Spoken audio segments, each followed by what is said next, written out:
અર્જુન રાઠવાના રૂપાલા અને નારણ રાઠવા પર પ્રહાર. નારણ રાઠવાએ શા માટે કોંગ્રેસ છોડી તેવો સવાલ અર્જુન રાઠવા દ્વારા કરવામાં આવ્યો. નારણ રાઠવાની શું મજબૂરી રહી? નારણ રાઠવા ખોટા કામથી બચવા ભાજપમાં જોડાયા. રૂપાલાએ આદિવાસી માટે પણ વિવાદિત નિવેદન કર્યું હતું તેવું અર્જુન રાઠવાએ નિવેદન આપ્યું છે.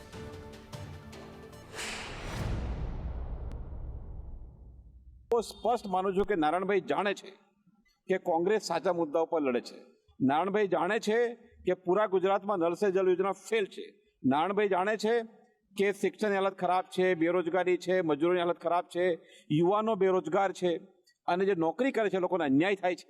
આ સ્થિતિમાં કોઈ પણ સમજદાર નેતા, આટલો જૂનો નેતા કોંગ્રેસ છોડીને જાય નહીં, છતાં પણ ગયા છે.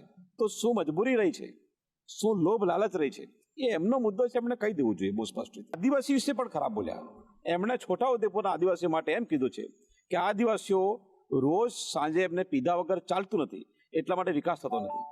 એમણે ધ્યાન રાખવું જોઈએ કે એ આદિવાસી વિસ્તારમાં તમને 50 કરોડ રૂપિયા જેટલો તમે કૌભાંડ કરો છો નકલી કચેરી કૌભાંડમાં,